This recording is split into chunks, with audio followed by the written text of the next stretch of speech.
À quasiment 10 heures, on se retrouve pour le temps de l'info avec ces images. Regardez, il faut prendre conscience en regardant ces images de ce qui est en train de se jouer dans le sud du Liban. Des images postées sur les réseaux sociaux hier montrent l'étendue des dégâts. Là, nous sommes à Yaroun, dans le sud du Liban, alors que vous allez le voir et vous allez le comprendre avec nous dans quelques instants. Les combats entre Israël et le Hezbollah semblent s'intensifier. Nous sommes avec le grand reporter du Point, Armin Arefi. Bonjour. Bonjour. Merci beaucoup d'être notre invité pour ce fait du jour. Vous êtes tout juste rentré du terrain du Liban et vous avez notamment écrit ce reportage pour Le Point, le Proche-Orient sur un volcan. C'est vraiment tout l'objet de notre discussion et nous sommes toujours pour en parler avec Valérie Nataf, avec Marlène Schiappa et avec Gilles Delafont et je vous en remercie. Sachez que nous reprendrons la direction du terrain dans quelques instants avec nos équipes toujours mobilisées, notamment Hélène Bonnet qui s'est rendue à Tyr où elle a pu d'elle-même aussi constater avec notre équipe ce qui se passe sur le terrain. Deux informations nous parviennent les toutes dernières minutes. D'un côté, l'armée israélienne annonce lancer des opérations contre le Hezbollah dans le sud-ouest du Liban. Dès hier, on savait qu'il y avait une volonté de toucher les zones côtières. Et parallèlement, la 4e division blindée de Tsahal est annoncée sur le sol libanais par l'armée israélienne elle-même. Qu'est-ce qui est en train de se jouer selon vous au regard de ces deux informations? Chaque jour qui passe, la question de l'invasion, de l'occupation du sud du Liban par Israël se pose. Est-ce qu'on est dans ce scénario selon vous? Ce qu'on peut dire, c'est qu'il y a une certaine logique dans le fait qu'aujourd'hui, Israël est vraiment dans une invasion terrestre. On n'est plus dans des occupations, on va dire une incursion ponctuelle. On est vraiment dans un effort de guerre considérable pour faire plus que ce qui a été fait jusque-là, à savoir affaiblir le Hezbollah en décapitant son commandement militaire, mais également politique, et également en frappant des caches d'armes et des lanceurs de missiles. Aujourd'hui, on veut aller plus loin, et c'est d'une certaine manière aussi un piège, parce que jusqu'à, on va dire, l'élimination de Hassan Nasrallah, donc quand l'opération terrestre n'avait pas commencé, on pouvait qualifier de succès les opérations de Tsahal, dans le sens où le Hezbollah avait été affaibli aussi bien au niveau psychologique qu'au niveau militaire.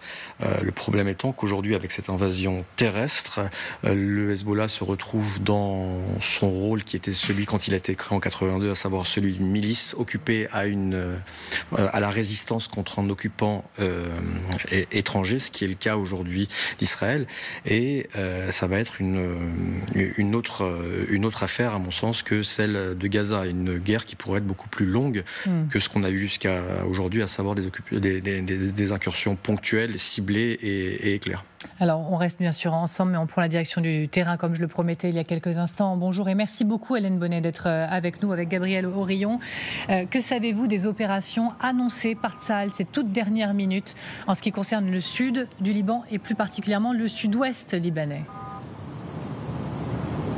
Alors pour l'instant, on sait encore très peu de choses, si ce n'est qu'une 4e division est engagée désormais sur le terrain par l'armée israélienne dans le sud-ouest du Liban. Alors nous étions hier à Tyr et pour vous donner une idée, à la fin, au milieu d'après-midi, on nous a dit que les bombardements s'intensifiaient un petit peu plus au sud et donc qu'il était plus préférable de quitter la ville. Alors peut-être que les hommes du Hezbollah qui en étaient avaient des informations que nous n'avions pas, mais en tout cas ces opérations elles ont vraisemblablement commencé. Il s'agirait d'une division de réserve, la première division de réserve engagée sur le terrain dans cette opération Flèche du Nord.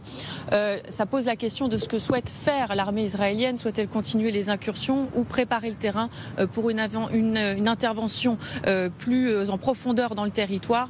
Autre information que je peux vous donner qui nous parviennent ce matin par l'armée de l'air israélienne, les assassinats ciblés, ces frappes ciblées continuent puisque le commandant du QG du Hezbollah dans la région de Beyrouth a été tué par une frappe lundi matin. C'est en tout cas ce qu'affirme aussi l'armée israélienne. Je vous remercie beaucoup Hélène Bonnet et je remercie également Gabriel Aurillon et on se retrouve dans quelques instants pour s'arrêter vraiment sur la présence du Hezbollah, parce qu'on s'interroge sur les moyens, la force ou non du Hezbollah encore aujourd'hui. Vous verrez qu'elle est peut-être encore bien présente, cette force-là. Mais Hélène, vous l'avez dit, vous vous êtes rendue à Tyr avec Gabriel Aurillon, dans cette ville du Sud, dans cette station balnéaire à l'origine de 40 000 habitants, qui est désormais quasi déserte, quasi fantôme, parce que située à une vingtaine de kilomètres de la frontière israélienne, elle est frappée très régulièrement, cette ville.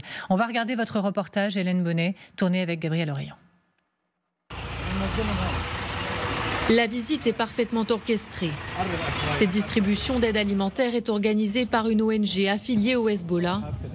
Pour cette opération communication, Une vingtaine de journalistes a été amenée sur place. Ici, vous êtes sur un site où sont assemblés les colis qui contiennent de la nourriture en conserve. Nous allons les distribuer à des familles. L'organisation tient à montrer qu'elle prend soin de la population. Le décor est maîtrisé, tout comme le discours des rares personnes que la presse peut interroger.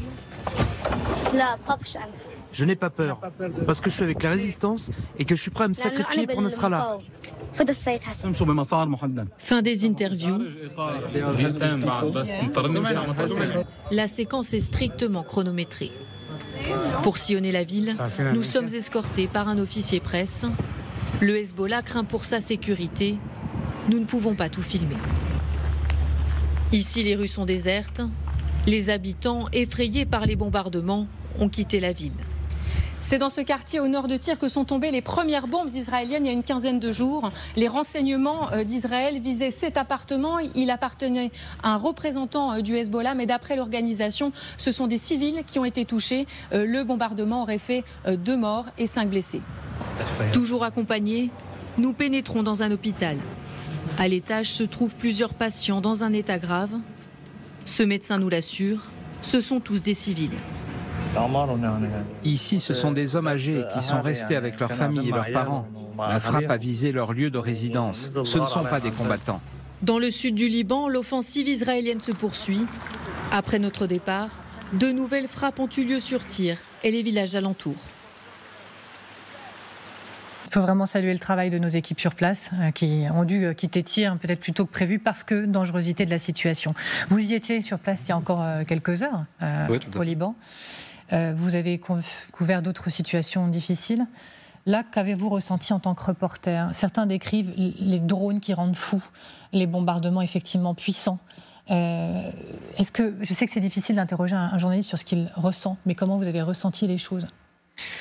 Moi, ce qui m'a beaucoup attristé, c'est le désespoir de la population qui, au Liban, a déjà pris très cher au cours des dernières années, que ce soit la révolution d'octobre 2019 qui leur a été confisquée, compris par le Hezbollah, que ce soit par le Covid, l'explosion du nitrate d'ammonium au sein du port, la crise économique. Aujourd'hui, on pensait, j'en parlais tout à l'heure avec mon collègue, que le pays ne pouvait pas aller plus bas, et c'est encore pire avec ces 1 200 000 personnes qui ont été obligées de fuir d'abord le sud du pays. Il ne faut pas oublier que dans beaucoup de cas, Israël prévient, pas tout à fait dans la même situation qu'à Gaza, donc elle prévient l'armée israélienne, le porte-parole en langue arabe, que des bombardements sont imminents. Ils ont environ 10 minutes pour quitter les lieux, pour fuir, et ensuite beaucoup se sont réfugiés déjà à Beyrouth, dans la banlieue sud, à Darya, le fief du Hezbollah.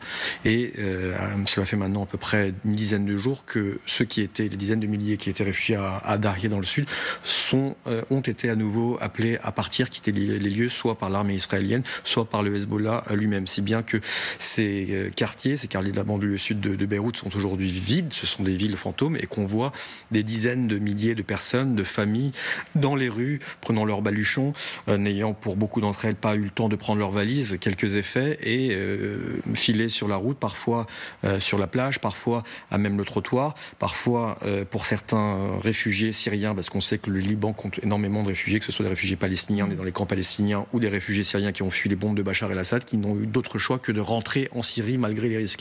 Donc c'est une situation désespérante, et on voit à nouveau que ce sont les populations civiles, c'est un cliché ce que je veux dire, mais c'est pourtant ce qui nous frappe sur place, ce sont elles qui payent le premier prix d'une guerre qui, il faut le rappeler, était évitable. C'est-à-dire qu'il y avait des négociations très avancées pour un cessez-le-feu, y compris acceptées par la partie libanaise et dont Hassan Nasrallah quand il était encore en vie, et Benjamin Netanyahou, pour des raisons qui lui sont propres, davantage de politique intérieure, a décidé d'avancer vers une opération militaire contre le Hezbollah, son meilleur ennemi dans le sud du Liban, dont on ne connaît toujours pas à l'heure actuelle l'objectif stratégique précis. On va justement en reparler de ce point-là, mais je voudrais qu'on revienne sur des images, les images fortes qu'on a mises en introduction de cette partie.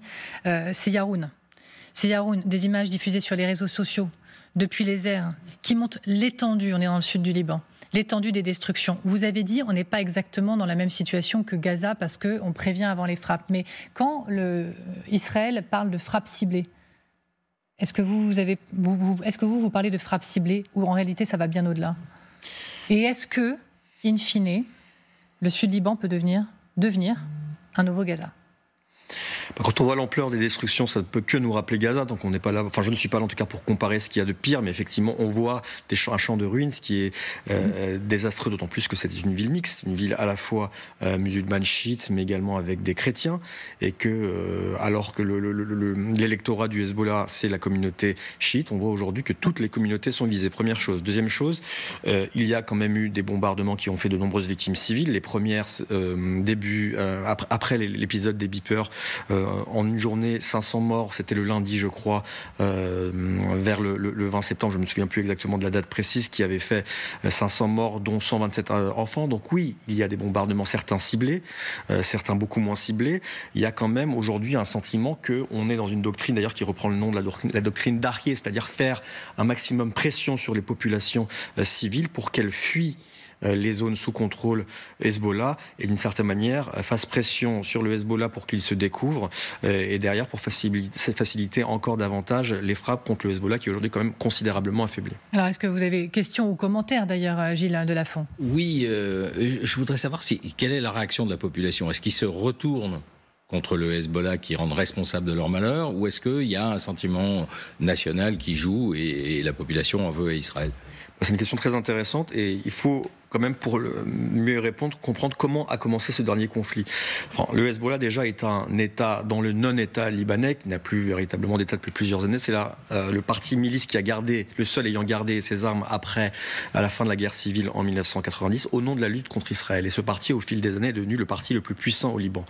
Le 8 octobre, au lendemain du 7 octobre, en solidarité avec Gaza, étant donné que c'est un mouvement qui tire sa légitimité de la lutte contre Israël, contre les États-Unis, en solidarité avec Gaza, il a pour la première fois revendiqué officiellement d'avoir ouvert les hostilités contre Israël avec des frappes contre le nord d'Israël, mais des frappes limitées. Certes, celles-ci ont poussé 80 000, le gouvernement israélien a évacué plus de 80 000 personnes, mais pendant un an, on a eu de la part du Hezbollah des frappes très calibrées, très limitées en visant. Elles ont quand même fait 25 morts au niveau de l'armée israélienne, 25 morts au niveau des civils, donc 50 morts en tout, mais il y avait toujours une volonté de ne pas entrer dans une guerre totale. Et cette stratégie s'est retournée contre son instigateur, le Hezbollah et son chef Hassan Nasrallah, parce que à partir du mois de janvier, Israël a profité en fait des victoires qu'il accumulait à Gaza pour desserrer l'étau militaire autour de Gaza et investir davantage militairement sur sa frontière nord contre les Libans, en éliminant de plus en plus de membres du Hezbollah, mais également de populations civiles. On en était à 600 morts plus 121 morts civiles. Si bien qu'à ce moment-là, partie non négligeable de la population, c'est très polarisé au Liban. Il y a, on va dire, une moitié des Libanais qui sont pour le Hezbollah, moitié vertement contre, anti-Hezbollah, qui estimaient qu'on les avait attirés dans une guerre au nom de la résistance à Israël, au nom de la solidarité avec Gaza, qui n'avait strictement rien à voir avec le Liban. Moi, j'ai parlé récemment avec, quand j'étais sur place, Djebran Bassil, donc le président du courant patriotique libanais, qui est le principal allié chrétien du Hezbollah, qui disait cette guerre, nous ne sommes pas là au Liban pour libérer Jérusalem. Mais aujourd'hui, il est trop tard. Et on voit très bien que, alors que durant l'été dernier, alors que personne n'imaginait, ni Israël, ni le Hezbollah ne voulaient d'une guerre totale pour laquelle les deux auraient eu trop à perdre, il y a eu un changement de logiciel côté Netanyahou qui a décidé que, étant donné qu'il il avançait sur Gaza, mais qu'il n'avait pas forcément du succès probant, comme la tête de Yahya Sinwar, le chef du Hamas, il serait peut-être nécessaire, officiellement, pour faire revenir les 80 000 Israéliens dans le nord du pays, de lancer cette guerre et d'en finir d'une certaine manière avec le Hezbollah, en sachant qu'on est dans une période électorale importante aux États-Unis et que Benjamin Netanyahou possède un boulevard jusqu'au scrutin début novembre pour faire ce que bon lui semble, parce que personne n'oserait aux États-Unis, en tout cas, se dresser contre Israël. Ils seront toujours à leur côté, bien évidemment. Espérant surtout la victoire de Trump in fine. Marlène Schiappa. D'abord, je voudrais qu'on puisse saluer à travers vous le travail de tous les journalistes de terrain. Je sais, Camille, vous êtes toujours priorité au terrain parce qu'on comprend que les situations et les circonstances sont extrêmement difficiles.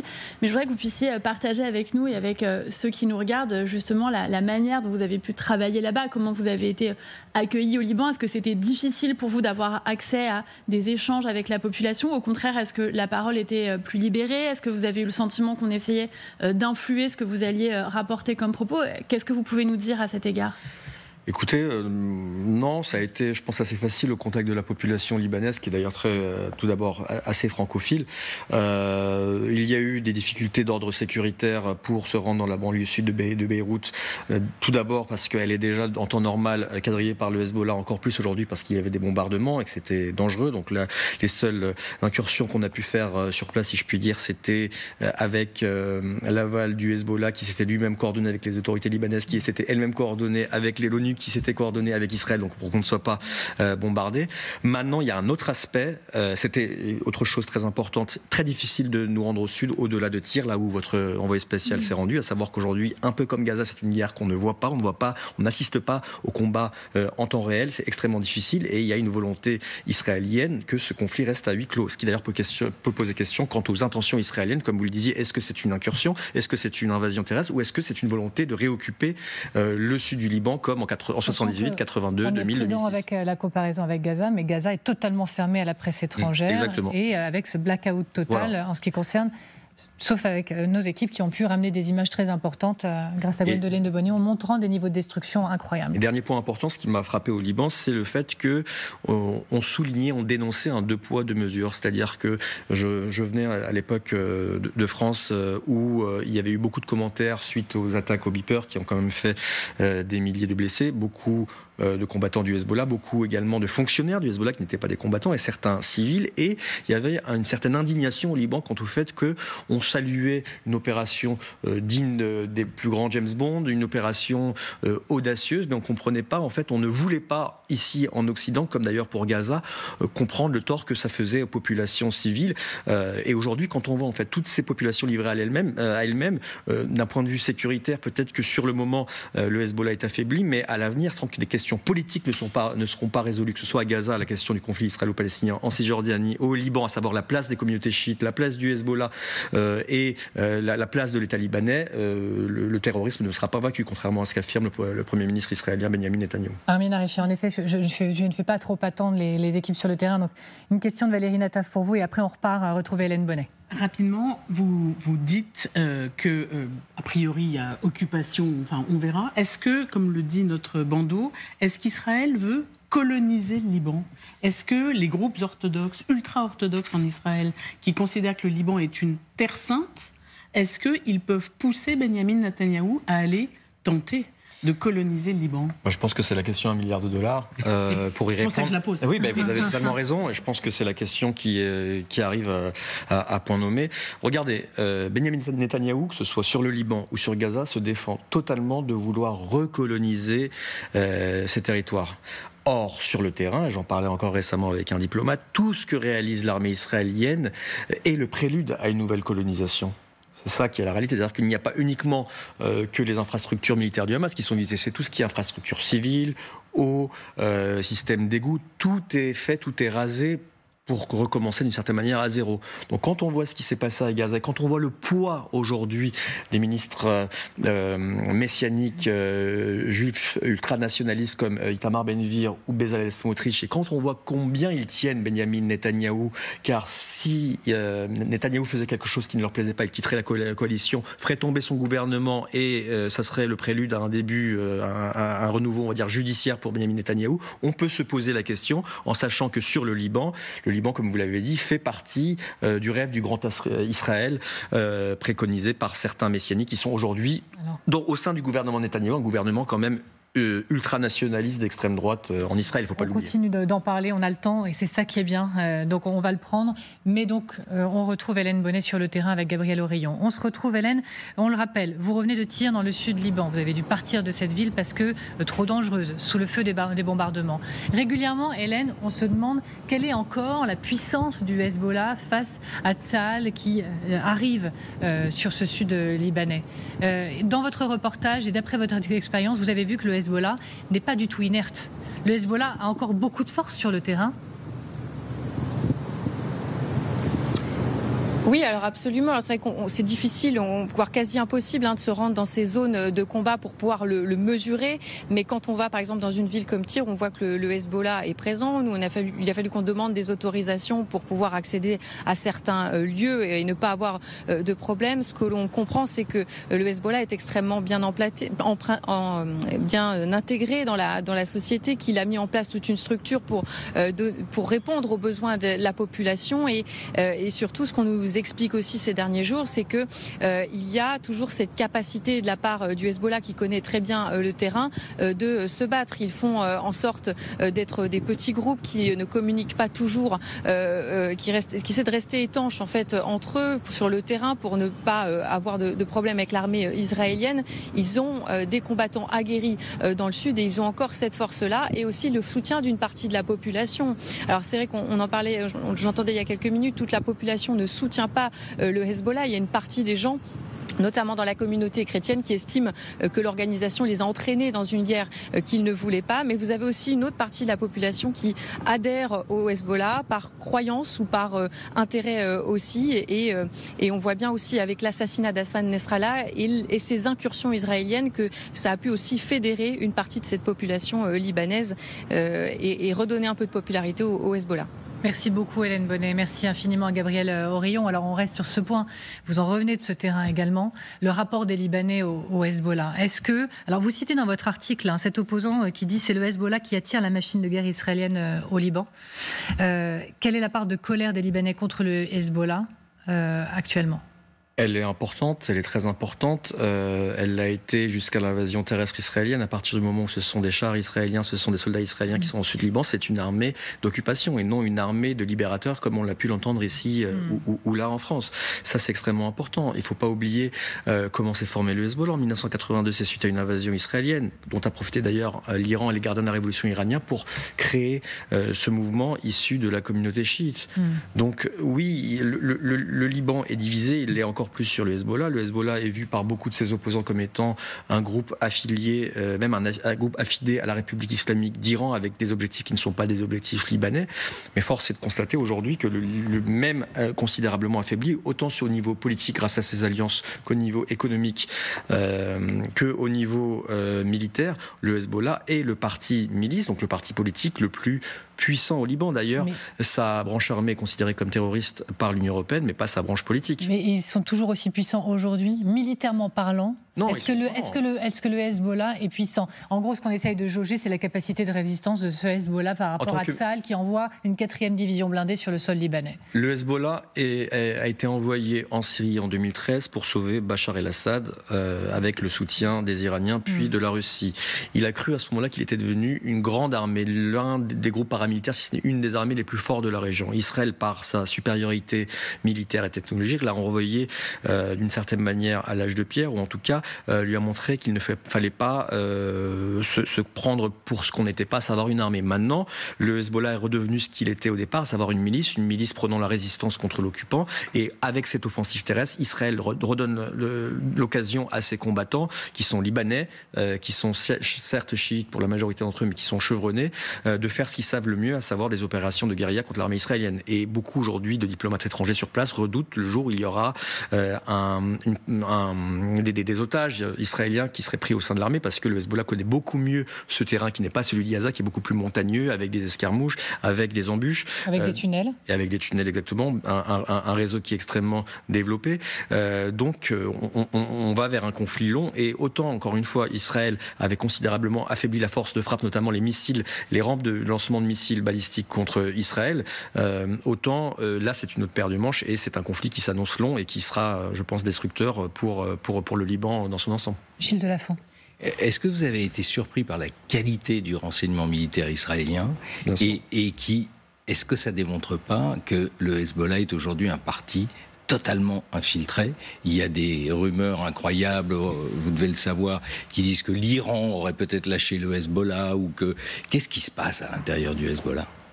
Ce que je peux vous dire, c'est que c'est un groupe, un parti, une milice qui n'était loin de faire l'unanimité au Liban, qui polarisait beaucoup, y compris au sein de la communauté chiite. Le Hezbollah, s'il est aussi fort, c'est aussi qu'il a pris la place de l'État au sein de cette communauté. Donc un parti qui polarise autant est un parti qui peut être, qui est victime de beaucoup de dissensions, et ce qui permet dans un pays affaibli au niveau économique et en crise, les infiltrations. Le Mossad, on sait qu'il est extrêmement fort là-dedans. Il l'est avec le Hezbollah, mais il l'est aussi avec la République islamique d'Iran. Il ne faut pas oublier les nombreux assassinats ciblés qu'il y a eu en Iran contre les scientifiques nucléaires, mais également contre des gardiens de la Révolution. Donc c'est le régime iranien ou le Hezbollah, deux organisations qui sont surpuissantes, mais dont les leviers, mais qui sont infiltrés, parce que leur levier principal, c'est soit la force, soit le social. C'est pas l'adhésion de la majorité de la population. Valérie Nataf. Vous l'avez évoqué tout à l'heure, il y a beaucoup de Palestiniens au Liban, il y a des camps de réfugiés palestiniens. Qu'est-ce qu'ils disent? Est-ce que vous avez pu aller les voir? Est-ce que vous connaissez leur réaction à eux? Bien sûr, ils font partie de la population libanaise maintenant, mais ils ont si j'ose dire, des intérêts particuliers dans cette opération. J'ai rencontré plusieurs Palestiniens qui venaient de camps situés, de camps palestiniens, nés dans les camps palestiniens dans le sud du Liban, et qui étaient très heureux en fait de cette guerre menée par leurs frères musulmans du Hezbollah en solidarité avec Gaza, mais qui aujourd'hui se retrouvent dans la rue. On a vu qu'il y a beaucoup d'opérations ciblées de Tsahal qui ont visé des chefs, pas uniquement du Hezbollah, parce qu'on parle beaucoup de la guerre d'Israël contre le Hezbollah, mais du Hamas, du Front de Libération de la Palestine, du FPLP, des brigades d'Al-Aqsa anciennement affiliées au Fatah. Donc clairement, on a l'impression qu'aujourd'hui Israël pousse son avantage pour affaiblir au maximum tous ses ennemis au nom d'une lutte globale contre le terrorisme. Le problème étant que affaiblir le Hezbollah, c'est le cas. Il l'a fait de façon assez brillante d'un point de vue militaire, si je puis dire. Mais s'il s'agirait de remodeler, comme il a la prétention de le faire, le Moyen-Orient, un ordre nouveau en faveur d'Israël, je pense que c'est un vœu pieux. On a vu ce qui est arrivé en 2003 en Irak avec le même souhait formulé par George Bush. On a vu les conséquences avec la création de l'État islamique, avec un pays qui est donné sur un plateau à l'Iran. Donc on ne peut pas aller non plus à l'encontre de la volonté populaire et sans règlement des problèmes politiques de cette région. C'est Emmanuel Macron qui, dans son intervention assez polémique ce week-end, disait qu'Israël se mettait en risque, peut-être même en faute, pour sa propre sécurité avec la situation actuelle. L'une des grandes questions qui est en suspens, c'est la réponse d'Israël contre l'Iran. Ça fait des jours qu'on sait qu'il y a des discussions avec Joe Biden. Point. Et depuis, rien. Selon vous, qu'est-ce qui se joue ? Pourquoi la riposte n'a toujours pas eu lieu? Et quelle forme pourrait prendre cette riposte?